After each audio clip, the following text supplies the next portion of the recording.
चलिए बिना किसी देरी के आज के इस एक्सप्लेनर में सीधे गोता लगाते हैं। आज हम टेक की दुनिया की एक ऐसी स्थिति देखने वाले हैं जो थोड़ी अजीब और सच कहें तो काफी विरोधाभासी है। सोचने वाली बात है, एक ऐसा प्लेटफॉर्म जो पूरी तरह से इंसानों के बनाए कंटेंट पर चलता है, वो अब ऐसे टूल्स बना रहा है जिन्हें देखने वाले और खुद एक यूट्यूबर बिल्कुल पसंद नहीं करते। AI slope could bankrupt YouTube.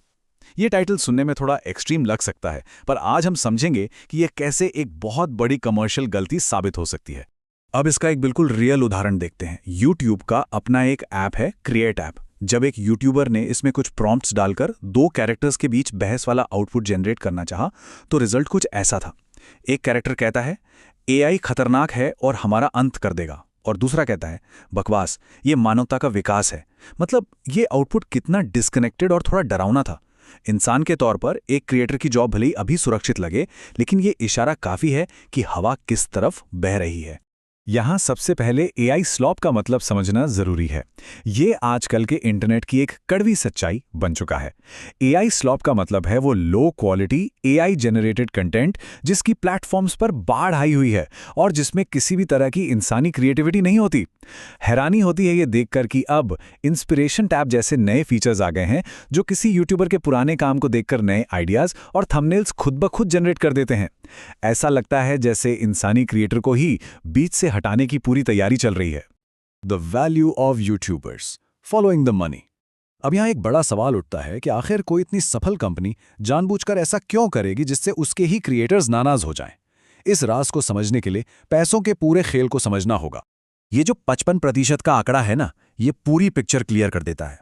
फिलहाल YouTube अपने लॉन्ग फॉर्म वीडियोस पर आने वाले एड्स की कमाई का 55% हिस्सा उन ह्यूमन क्रिएटर्स को देता है जो पसीना बहाकर कंटेंट बनाते हैं। और यही वो असली फाइनेंशियल मॉडल है जिसने सालों से हर एक यूट्यूबर को बेहतरीन कंटेंट बनाने के लिए मोटिवेट किया है। ये उनकी रोजी रोटी का सबसे बड़ा जरिया है। खेल यहीं पे बदलता है। अगर हम इस रेवेन्यू मॉडल को ध्यान से देखें तो आज के टाइम में एक ह्यूमन यूट्यूबर और प्लेटफॉर्म के बीच 55 और 45 का बंटवारा होता है।